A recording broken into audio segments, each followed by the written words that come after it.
சில நேரங்களில் இந்த டிவி சீரியலில் பார்த்தீங்கன்னா முடிகிற மாதிரி இருக்கும்.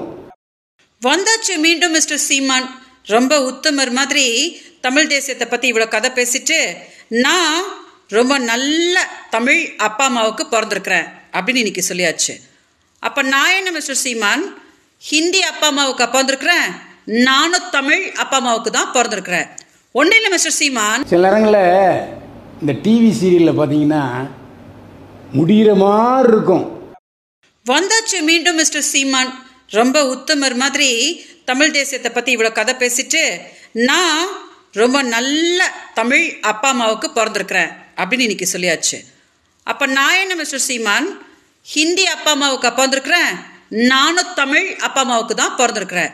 ஒன்றும் இல்லை மிஸ்டர் சீமான், நெக்ஸ்ட் என்னை முதலமைச்சர் ஆக்குங்க அப்படின்னு நீங்கள் சொன்னீங்க இல்லையா? நீங்கள் தமிழ்நாடு மக்களுக்கு ஒரே ஒரு விஷயம் கிளாரிட்டி கொடுங்க, அதுக்கப்புறம் அவங்கள முதலமைச்சர் ஆக்கலாமா வேணாமான்னு அவங்க முடிவு பண்ணுவாங்க. போன வருஷம் மார்ச்லேருந்து ஆகஸ்ட் வரைக்கும் நீங்கள் என்னோடய வங்கியில் 50,000 ரூபாய் போட்டுட்டு இது கைலிக்கு தெரியக்கூடாது, நாம் தமிழ் கட்சிக்கு தெரியக்கூடாது, மீடியாவுக்கு தெரியக்கூடாது, தமிழ்நாட்டில் யாருக்குமே தெரியக்கூடாது அப்படின்னு என்கிட்ட சத்தியம் வாங்கிட்டு அதுக்கப்புறம் ராவு பகலுமா என்கிட்ட வீடியோஸ் வாங்கினு என்னை டார்ச்சர் பண்ணிங்களே, அதெல்லாம் தாங்க முடியாமல் தானே நான் வந்து வழக்கு கொடுத்தேன். அதை அப்படியே மறைச்சிட்டு திமுக இவங்களை கூட்டிகிட்டு வந்திருக்கிறாங்க என் பேரை நாசம் பண்ணுறதுக்கு அப்படின்னு சொல்லிட்டு ஒரு பச்சை பொய்ய சொன்னீங்களே, அவ்வளோதானே மிஸ்டர் சீமான் உங்களோட யோகிதை. ஜஸ்ட் 5,000 ரூபாய்க்கு உங்ககிட்ட வீட்டு வேலைக்கு வந்து சேர்ந்த மதுரை செல்வம் எனக்கு 1 கோடி கொடுத்துருக்குறானாம். அதெல்லாம் என்னென்னு சால்வ் பண்ணுற யோகிதை உங்களுக்கு இது வரைக்கும் இருந்திருக்குதா? ஏதோ வாபஸ் கொடுத்துட்டு போயிட்டாப்பா அப்படின்னு சொல்லிட்டு உங்கள் பொண்டாட்டி முன்னாடி வந்து பழகிறதுக்கு இவ தான் கிடச்சாலா அப்படின்னு என் பொண்டாட்டி கேட்டா அப்படின்னு கெக்க அப்படின்னீங்களே, அவ்வளோதானே அவங்களோட யோகிதை. இதெல்லாம் பார்த்ததுக்கு அப்புறமா அவங்கள வந்து முதலமைச்சர் ஆக்க போகிறாங்க. ஒன்றும் இல்லை மிஸ்டர் சீமான், உங்களுக்கு முதல்ல உண்மை பேசுகிற யோகியதையே கிடையாது. உங்களை மாதிரி துரோகிங்க கையிலெல்லாம் தமிழ்நாடு என்றைக்கும் சிக்காது. சிக்கிறதுக்கு தமிழ் உணர்வாளர்கள் யாரும் விடவும் மாட்டாங்க. ஓகே, ஸோ உங்களோட முதலமைச்சர் கனவெல்லாம் இப்போவே விட்டுடுங்க. என்னோட கண்ணீர் விட பேரலிசிஸ் ஆன எங்கள் அக்காவோட கண்ணீர் இருக்குது பாருங்க, அது என்றைக்கும் உங்களை வந்து சும்மா விடாது. ஓகே, தயவு செஞ்சு தமிழ்நாடு மீடியா இந்த வீடியோவையும் கொஞ்சம் டெலிகாஸ்ட் பண்ணுங்க.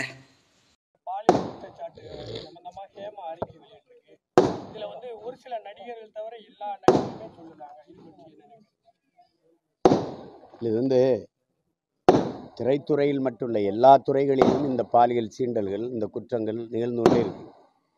இப்போ மருத்துவமனையில் கல்கத்தாவில் படிச்சுக்கிட்டு இருந்த வேலை செஞ்சுட்டு இருந்த ஒரு பார்த்திங்க உங்களுக்கு பயிற்சி மருத்துவம் பண்ணிருந்த பிள்ளையே அந்த வளாகத்துக்குள்ளே வச்சு பல பேர் வன்புணர்வு செய்து கொலை செய்ததெல்லாம் இருக்குது, தொடர்ச்சியாக நடக்குது. இப்போ ஆசிபாங்கிற தங்கச்சியை வந்து கோயிலுக்குள்ளே வச்சு 8 வயசு பிள்ளைய பல பேர் வன்புணர்வு செய்து கொலை செய்ததெல்லாம் இருக்குது.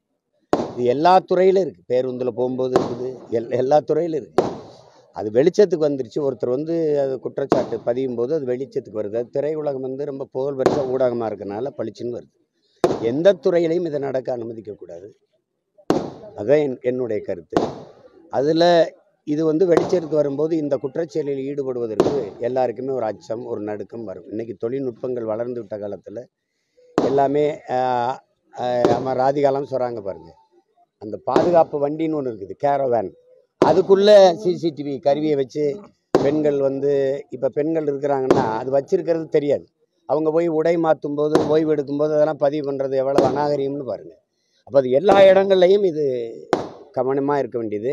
இப்போ நீங்கள் இங்கே நிற்கிற எல்லாருக்கும் இந்த பொறுப்பு இருக்குன்னு நினச்சி செயல்பட்டால் இந்த குற்றத்தை தவிர்க்க முடியும். அதுக்கு அந்த மாதிரி செய்திகள் வருவது வருத்தமாக இருக்குது. அது எல்லா இடங்களையும் நடக்காமல் பார்த்து கொள்ளக்கூடிய கடமை, பொறுப்பு நம்ம ஒவ்வொருத்தருக்கும் இருக்குது. பாலியல் குற்றச்சாட்டு சில நேரங்களில் இந்த டிவி சீரியலில் பார்த்தீங்கன்னா முடிகிற மாதிரி இருக்கும், அப்புறம் மறுபடியும் தொடரும். ஏன்னா டிஆர்பி ரேட்டிங் அதிகமாக போயிட்டே இருக்கும், பார்க்குறவங்க ரொம்ப அதிகமாகிட்டே இருப்பாங்க. அதனால் அந்த டிவி சீரியலில் முடிக்க மாட்டாங்க, தொடர்ந்து போட்டு மறுபடி நேயர்களை அதிகப்படுத்திகிட்டே இருப்பாங்க. அது வந்து டிஆர்பி ரேட்டிங் தகுந்தபடி அந்த சேனல் வந்து எக்ஸ்டெண்ட் ஆகிட்டே இருக்கும். இது டிவி சீரியலில் நடக்கிறது. ஆனால் இப்போ சமீபத்தில் சீமான் வெர்சஸ் விஜயலட்சுமி அண்ட் வீரலட்சுமி கதை முடிஞ்சு போச்சுன்னு நினச்சா மறுபடியும் தொடருது. பற்றி சீமான் கிட்ட மீடியா கேள்வி கேட்டாங்க. அதுக்கு சீமான் ஒரு பதில் சொன்னார் பாருங்க. முகத்தை அப்படியே பச்சை குழந்தை மாதிரி வச்சுக்கிட்டு இந்த பூனையும் பால் குடிக்குமா அப்படின்னு ஒரு நடிப்பை போட்டார் பாருங்க. அந்த நடிப்பை பார்த்து மெய் செலுத்து போய் நான் இன்னைக்கு இந்த வீடியோ பேசிட்டு இருக்கிறேன். அது எப்படி மிஸ்டர் சீமான் நீங்க அப்படி நடிப்பீங்க? அவங்க என்ன கேட்டாங்க தெரியுமா? பாலியல் குற்றச்சாட்டு அப்படின்னு கேட்டாங்க. அதாவது நீங்க விஜயலட்சுமின்ற ஒரு நடிகை கூட குடும்பம் நடத்தி அந்த பெண்ணோட வாழ்க்கைய 14 வருஷமா சீரழிச்சு தமிழ்நாட்டுக்குள்ளேயே வாழ விடாம தூக்கி கர்நாடகாவில் அநியாயமா போட்டிங்களே, அதுதான் உலகத்துக்கே தெரிஞ்ச விஷயமாச்சு. 2008 நாங்கள் உங்கள் ஆஃபீஸுக்கு எங்கள் அக்காவோட குழந்தைய தூக்கிட்டு போயிட்டாங்கன்னு சொல்லிட்டு கதறிட்டு வந்து நின்னோமே, அப்போ என்ன மிஸ்டர் சீமா நீங்கள் பண்ணீங்க? என்னை காப்பாத்தீங்களா? அதே ஆஃபீஸில் வச்சு என்னை கதற என் வாழ்க்கையை சீரழிச்சிங்களே, மறந்துட்டீங்களா? 6 முறை நீங்கள் பிணையில் இருக்கும் போது கூட மதுரையில் நான் தேவைப்பட்டேன், அதை மறந்துட்டீங்களா?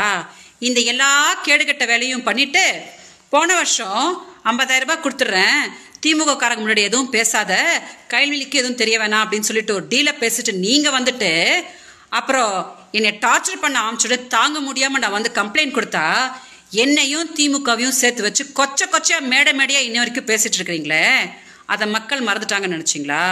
என் கூட சும்மா சப்போர்ட்டுக்கு வீரலட்சுமி வந்தாங்க, அவங்கள நீங்க என்ன கொச்சையா பேசுறீங்க அப்படின்றது மக்கள் மறந்துடுவாங்களா? காளியம்மால நீங்க பிசுறு மசுறுன்னு சொன்னதை மக்கள் மறந்துடுவாங்களா? நித்யானந்தாவோட ஆசிரமத்துல வெள்ளக்கார ஃபிகரா இருக்குன்னு சொன்னீங்களே, அதை மக்கள் மறந்துடுவாங்களா? இதெல்லாத்தையும் விட விஜயலட்சுமி என் மேல பாலியல் கம்ப்ளைண்ட் கொடுத்ததுக்கு அப்புறம் தான் எனக்கு பெண் ஃபாலோவர்ஸே ஜாஸ்தி ஆயிட்டாங்க அப்படின்னு ஒரு கேடுகட்ட ஒரு பதில சொன்னீங்களே, அதை மக்கள் மறந்துடுவாங்கன்னு நினைச்சிட்டீங்களா? உங்களை சொல்லி தப்பில்லை மிஸ்டர் சீமான், நீங்க நடிச்சுக்கிட்டே தான் இருப்பீங்க. ஆனா இந்த பக்கம் மீடியா உங்ககிட்ட வந்து பதில் கேட்டாங்க பாருங்க, நீங்க என்னமோ ரொம்ப உத்தம மாதிரி அவங்களதான் சொல்லணும். நீங்க பெண்களை காப்பாற்ற போறீங்களா? உங்ககிட்ட இருந்துதான் மிஸ்டர் சீமான் தமிழ்நாட்டில் இருக்கிற பெண்கள் எல்லாம் காப்பாற்றணும். இதை தயவு செஞ்சு டெலிகாஸ்ட் பண்ணுங்க, நாம் தமிழர் கட்சியும் சீமான் அவர்களும் பார்க்கட்டும். அதை பற்றி இதில் விளாவரியாக பார்ப்போம். சீமான் விஜயலட்சுமி மதுரை மீனாட்சி அம்மன் கோவிலில் மாலை மாற்றிக்கொண்டார்கள். மாலை மாற்றிக்கொண்டார்கள் என்று சொன்னால் அது சட்டப்படி திருமணமாகாது. இந்து அறநிலையத்துறை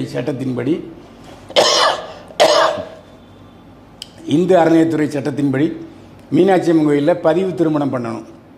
அதுக்கு என்ன காரணம் சொல்கிறாருன்னா, சீமான் விஜயலட்சுமி சாட்சிப்படி அவர் நான் கிறிஸ்டியனு, அதனால் பெரிய அளவில் கல்யாணம் பண்ணோம், அதனால் வேண்டாம் அப்படின்னு சொல்லிவிட்டார். சரி, திருமணமானதுக்கான ஃபோட்டோ இருக்கான்னா சாட்சி இல்லவே இல்லை. சீமான் சவால் விட்டு சொன்னார், இவ்வளோ தூரம் பேசுதில்லை, கல்யாண ஃபோட்டோ ஒன்று காட்ட சொல்லுங்கள் அப்படின்னு. காட்ட முடியல. கல்யாண ஃபோட்டோ எடுத்து தானே காட்ட முடியும். இந்த பக்கம் அந்த விஜயலட்சுமி நிற்கிது, இந்த பக்கம் சீமான் நிற்கார், 2 பேருக்கு கழுத்து தாலி இருக்குது, 2 பேருக்கு கழுத்தில் மாலை இருக்குது, அவ்வளோதான். அப்போ அது சட்டபூர்வமாக திருமணம் ஆகாது. ஆனால் அவசரப்பட்டு அன்னைக்கு ராத்திரியே லாட்ஜி போட்டு சுபமுகூர்த்தப்படியே பார்த்து 2 பேரும் முதல் இரவு கொண்டாடி விட்டார்கள். அதாவது முதல் ராத்திரியை முடித்து விட்டார்கள். அடிக்கடி மதுரைக்கு என்னையை ஃப்ளைட்டில் கூட்டிகிட்டு போவாங்க என்றும் சொல்கிறார் விஜயலட்சுமி. நான் கேட்குறேன், ஏமா இப்போ இவ்வளோ தூரம் பேசுகிறீல்ல, கல்யாணம் ஆகாமல் ஏன் நீ உடலுறவுக்கு சம்மதிச்ச, முதல்வருக்கு சம்மதிச்ச? இது முதல்ல தப்பு. அதுக்கப்புறம் அடிக்கடி மதுரை கூட்டு போனாங்கிற அதுவும் மாபெரும் தப்பு. அதுக்கப்புறம் லிவிங் டுகெதர் ஒரே வீட்டில் வாழ்ந்துருக்கீங்க, அது மகா மகா மகா தப்பு. நானும் ஒரு முறை விஜயலட்சுமியை சீமான் வீட்டில் பார்த்துருக்கிறேன். என்ன, சீமான் டாட்டா காட்டுவதும் விஜயலட்சுமி டாட்டா காட்டுவதும் மாமாங்கிறதும் அது இன்னும் ஒரே கொஞ்சம் இருக்கத்தான் செஞ்சுது, அது என்னமே மறுக்க இல்லை. ஆனால் என்ன காரணத்தினாலோ விஜயலட்சுமியை திருமணம் செய்வதற்கு மனமில்லை சீமானுக்கு, அது நல்லா தெரிஞ்சிருக்கு. அப்புறம் திடீர்னு காளிமுத்து, முன்னாள் அமைச்சர் காளிமுத்துடைய மகளை திருமணம் செய்து கொண்டார் சீமான். அவருடைய மனைவி கயல்வெளி இப்போது வக்கீல், அதனால் தப்பவே முடியாது. அந்த சூழ்நிலையில் ஒரு 7 வருஷத்துக்கு முன்னால் சீமான் மேலே ஒரு வழக்கு புகார் கொடுத்தாரு. அது வழக்கு நிலுவையில் இருந்தது. அதாவது சீமான் என்னை ஏமாற்றி விட்டார் என்று சொல்லி 7 வருஷத்துக்கு முன்னால் கொடுத்துருக்காங்க. 7 வருஷத்துக்கு முன்னால் கொடுத்து விட்டு அந்த கேஸை அந்த புகார் மனுவை வாபஸ் வாங்கியிருக்காரு. ஆனால் இப்போ லேட்டஸ்ட் தகவல் என்ன தெரியுமா?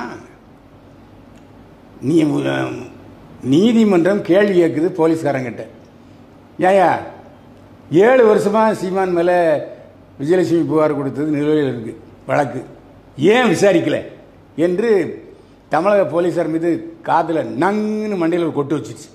இது இன்னைக்கு அப்டேட். இதுக்கிடையில் ஏன் அந்த புகாரை வாபஸ் வாங்க வேண்டும்? அப்போ ஏதாவது டீலிங் நடந்துச்சா, ஏதாவது பணம் கொடுக்கப்பட்டதா, செட்டில்மெண்ட் நடந்ததா? இதை சீமானும் விஜயலட்சுமி தான் சொல்லணும். அதுக்கப்புறம் விஜயலட்சுமி மதுரை செல்வம் என்பவரிடமிருந்து சிறுக 3.5 லட்சம் ரூபா வாங்கியிருக்காரு பேங்க் டிரான்சாக்ஷன் மூலமாகவே. எதற்கு மதுரை செல்வத்திடமிருந்து 3.5 லட்சம் ரூபாய் விஜயலட்சுமி வாங்கினார்? ஏன் சீமான் அதை டைரெக்டாக விஜயலட்சுமிக்கு அனுப்பலை? அப்பவும் அதில் ஏதோ திலும்பு நடக்கிறது தெரியுது. மாதம் அவனுக்கு 50,000 ரூபா அனுப்புகிறேன் அப்படி என்று சீமான் தரப்பில் சொன்னதாக விஜயலட்சுமி சொல்கிறாரு. அப்போ ஏன் அந்த 50,000 ரூபா தொடர்ந்து அனுப்பலை? அப்போ தான் 50,000 ரூபா தான் அந்த 3 லட்சமா? அதுவும் கேள்விக்குறியாக தான் இருக்கிறது. அதில் இன்னொரு விசேஷம் என்னென்னா, இப்போது சாட்டை என்பவர் 50,000 ரூபா எனக்கு கொடுத்து பெங்களூருக்கு அனுப்பி வச்சிட்டாரு. அப்போ அந்த மாதம் 50 ரூபாய் என்பது தான் இந்த 50 ரூபாயா என்ற கேள்வி எழுகிறது. ஏடா 2 வாழைப்பழம் வாங்கிட்டு சொன்னேன், ஒன்று இங்கே இருக்குது, ஒன்று இங்கே, அது அங்கே இருக்குது, செந்தில் சொல்வார் இல்லையா? அந்த காமெடி இப்போது நினைவுக்கு வருகிறது. இப்போது பெங்களூர் போகும்போது என்ன சொன்னார்? சீமான் ரொம்ப வலிமையாக இருக்கார், அவரை எதிர்க்க யாராலையும் முடியாது, அவர் பின்னால் பெரிய ஒரு கூட்டமே இருக்குது, என்ன சொன்னாலும் நான் என்ன கம்ப்ளைண்ட் கொடுத்தாலும் அது நடவடிக்கை எடுக்கிற மாதிரி தெரியவே இல்லை, அதனால் நான் போகிறேன், சீமான் என்கிட்ட பேசினார், நான் போகிறேன் அப்படின்னு சொல்லிச்சு விஜயலட்சுமி. சீமா என்ன சொல்கிறாரு? நான் 13 வருஷம் ஆச்சு அதுக்கிட்ட பேசி, நான் பேசவே இல்லை என்று மறுக்கிறார். ஆனால் அதே சமயத்தில் மனைவி வக்கீல் கயல்வெளியிடம் வருகிறார். ஒரே கூட்டம். ஒரு அரசியல் கட்சியில் வலசராகன் ஸ்டேஷனுக்கு தன்னுடைய மனைவி கயல்வெளியுடன் வருகிறார் சீமா. அவங்க வர்றதுக்கு முன்னாடி ஒரே ஒரு 1000-2000 பேர் நாம் தமிழர் கட்சி தொண்டர்கள், ஒரே சத்தம். சரி, ஒரு அரசியல் கட்சி தலைவர் தன்னுடைய தொண்டர்களை தன்னுடைய சொந்த வழக்குக்காக வலசரவாக்கம் வர சொல்வதில் என்ன நியாயம் இருக்கிறது? சரி, வேண்டாம். அதுக்கப்புறம் ஒரு மேடையில் என்ன சொல்கிறாருன்னா, ஒரு பத்திரிகையாளர் சந்திப்பில் என்ன சொல்கிறார் சீமன்னா, என் பொண்டாட்டி என் காதை திரிச்சு கழுத்தை பிடிச்சி, ஏயா எத்தனையோ பொம்பளை இருக்கா, ஒரு நல்ல பொம்பளை கிடைக்கலையா, போய் அவளையா அப்படின்னு கேவலமாக பேசினான் என்று சொல்லுகிறார். முதல்ல கல்யாணம் பண்ணலைங்கிறாரு. அப்புறம் அவர் பொண்டாட்டி ஏன் இப்படி அந்த பொம்பளை மேலே உங்களுக்கு விஜயலட்சுமின்ற ஒரு பெண்மணி 3வது அவனு ஜாயின் ஆச்சு. பெங்களூர்லேருந்து வரலட்சுமி விஜயலட்சுமி இங்கே வரும்போது அவருக்கு யாராவது துணை வேணும் இல்லையா? துணை வேணும்னு சொன்னால் நாம் தமிழர் கட்சிக்காரன் ஒருத்தனும் வரமாட்டான், வேறு யாரும் விஜயலட்சுமிக்கு வரவும் மாட்டார்கள். ஏன்னா விஜயலட்சுமியோட கேரக்டர் பற்றி எல்லாருக்கும் தெரியும். அதனால் யூடியூப்பை போய் பார்த்து யார் இப்போது நாம் தமிழர் சீமானா அதிகமாக இருக்கிறாங்கன்னு பார்த்தா வீரலட்சுமியை தேடி கண்டுபிடிச்சி. வீரலட்சுமிக்கும் சீமானுக்கும் 7ஆம் பொருத்தம். அதனால் விஜயலட்சுமி வீரலட்சுமி துணை உண்டார். வீரலட்சுமி இதான் சாக்கு, இதில் ஒரு கட்ட பஞ்சாயத்து பண்ணிடலாம்னு நினச்சாரா என்னமோ தெரியல, தன்னுடைய வீட்டில் தங்க வைத்தார். தன்னுடைய வீட்டில் தங்க வைத்து கொண்டு தான் வீரலட்சுமி விஜயலட்சுமி அழைத்து கொண்டு கமிஷன் ஆஃபீஸில் நான் மறுபடியும் கம்ப்ளைண்ட் கொடுத்துருக்கேன் அவர் மேலே,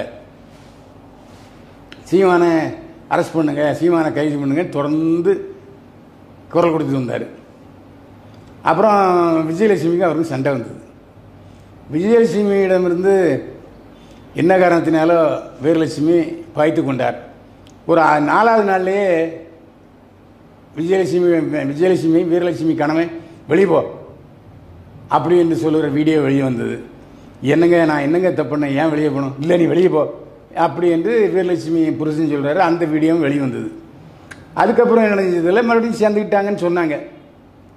ஆனால் வீரலட்சுமி ஒரு கம்ப்ளைண்ட் என்ன கொடுத்ததுன்னா, என் கூட தான் விஜயலட்சுமி ட்ராவல் பண்ணாங்க, விஜயலட்சுமி தான் நான் போராட்டிக்கிட்டு இருந்தேன். ஆனால் விஜயலட்சுமி வந்து ஒரு கம்ப்ளைண்ட்டுக்காக அசிஸ்டன்ட் கமிஷனர் கௌதமன் கிட்ட போச்சு. கௌதமன் விஜயலட்சுமி மடக்கி போட்டார். விஜயலட்சுமி வந்து கௌதமன் பேச்சை கேட்க ஆரம்பிச்சிட்டாங்க. Assistant commissioner of police Gauthaman பேச்சை கேட்டுக்கிட்டு என்ன பகிச்சிட்டு விஜயலட்சுமி அப்படின்னு வீரலட்சுமி ஒரு கம்ப்ளைண்ட் கொடுத்தார். Veeralakshmi assistant commissioner of police கமதவன் மேலேயே கம்ப்ளைண்ட் கொடுக்காரு. அப்புறம் இந்த அம்மா நான் பெங்களூர் போயிட்டேன் அப்படின்னு சொன்ன உடனே போய் வீரராகவர் கோயிலில், இவங்க திருவள்ளூர் வீரராகவர் கோயிலில் ஏதோ அன்னதானம் போட்டுச்சு இருக்கு, நான் வெற்றி பெற்று விட்டேன், ஏன்னா பிரச்சனை முடிஞ்சுது அப்படின்ட்டு. ஆனால் இதுக்கு இடையில் வீரலட்சுமி ஸ்கெட்சு போட்டு நான் வந்து சீமானை தூக்கிடுவேன் அப்படின்னு பேசி, இது வந்து ஒரு பெண் பேசக்கூடிய பேச்சே அல்ல. இதனால் நாம் தமிழர் கட்சி இப்போ நிர்வாகிகள் ஒரு 4-10 பேர் போய் விரட்டு அடித்தாங்க. இதுக்கிடையில் கமிஷன் ஆஃபீஸ்லேயே நாம் தமிழர் கட்சி தொண்டர்கள் ஒரு 5-6 பேர் வீரலட்சுமியை அசிங்கமாக பேசினாங்க. அது பற்றியும் போலீஸார் எந்த நடவடிக்கையும் எடுக்கலை. இப்போது பெங்களூருக்கு போகும்போது சீமா என்கிட்ட பேசினார், நான் பெங்களூருக்கு போகிறேன், அவர் நல்லவர் வல்லவர், நான் இன்னும் திரும்பியே வரமாட்டேன்னு சொல்லி விஜயலட்சுமி போச்சு. இந்த பிரச்சனைக்கு அப்படியே முற்றுப்புள்ளி வைத்திருக்கலாம், நாம் கூட இதோட முடிஞ்சுது அப்படின்னு நினச்சா, சீமா அதுக்கப்புறம் என்ன பண்ணாருன்னா, நான் 14 வருஷம் விஜயலட்சுமி பேசவே இல்லை, பொய் சொல்லுது, நான் விஜயலட்சுமி மேலே மானஸ்டேடு வழக்கு போட்டிருக்கேன், 1 கோடி ரூபா மானஸ்டேடு வழக்கு போட்டிருக்கேன் அப்படின்னு சொன்னார். இது மறுபடியும் உசிப்பி விட்டுருச்சு விஜயலட்சுமியை. என்ன 2 பேரும் கொலாயிடுச்சுன்னு தான் போட்டுட்ருக்காங்க, அதில் சந்தேகமே இல்லை. அதில் விஜயலட்சுமி என்ன சொல்லுதுன்னா, அப்படியா மானஸ்டேடு வழக்கு போட்டிருக்கீங்களா, வழக்கை சந்திக்கிறேன், என்ன நீங்கள் என் கூட வாழ்ந்ததை மட்டும் இல்லைன்னு சொல்லுவீங்க, மற்றதெல்லாம் என்கிட்ட சாட்சி இருக்கு இல்லையா, வாங்க கோர்ட்டில் சந்திப்போம் என்ன சொல்லிடுச்சு. இப்போதைக்கு இந்த குழாயடி சண்டை சீமான் வர்சஸ் விஜயலட்சுமி சண்டை ஓயாது போல் இருக்குது, தொடரும். ஏன்னா டிவி சீரியல் மாதிரி இதே நானும் பேசிக்கிட்டே இருப்பேன், நீங்களும் கேட்டுகிட்டே இருங்க, இதான் நடக்க போகுது. ஒரு வேளை சீமான் தன்னுடைய வாயை மூடிக்கொண்டால் இந்த பிரச்சனைக்கு முற்றுப்புள்ளி வந்துவிடும். சீமான் தொடர்ந்து இந்த பேச்சை நீடிச்சுக்கிட்டே இருந்தார்னா தொடர்ந்துக்கிட்டு தான் இருக்கும். தொடர்கதை இந்த சீமான் வர்சஸ் விஜயலட்சுமி விவகாரம் தொடர்கதை ஆகிறதும் ஆகாதும் சீமான் கையில் தான் இருக்குது. மானச வழக்கு தொடர்ந்தார் என்றால் நிச்சயமாக இது தொடர்கதையாகும், பல்வேறு சுவாரஸ்யமான சம்பவங்கள் உங்களுக்கு கிடைக்கும். இப்போதைக்கு இந்த விஷயம் தொடர்கதையாகிறது என்பதோடு நிறுத்திக்கொள்வோம். நேயர்களே, இது போன்ற பரபரப்பான யதார்த்தமான உண்மையான தகவல்களுக்கு நீங்கள் திரைக்குத்து சேனலை சப்ஸ்கிரைப் பண்ணுங்கள். நாம் ஒரே ஒரு விஷயத்தை திரும்ப திரும்ப சொல்கிறோம், சீமானும் தவறு செய்திருக்கிறார், விஜயலட்சுமியும் தவறு செய்திருக்கிறார். சீமான் 30% தவறு செய்திருக்கிறார், விஜயலட்சுமி 70% தவறு செய்திருக்கிறார். ஊசி இடம் கொடுக்காமல் நூல் நுழையாது, இதாங்க நம்ம பழமொழி. ஒன்று சொன்னால் நீங்கள் 100 புரிஞ்சுப்பீங்க. நீங்கள் சப்ஸ்கிரைப் பண்ணியிருந்தால் மட்டும் போதாது, மற்றவர்களையும் சப்ஸ்கிரைப் பண்ண சொல்லுங்கள். மீண்டும் சந்திப்போம். வாழ்க வளமுடன்.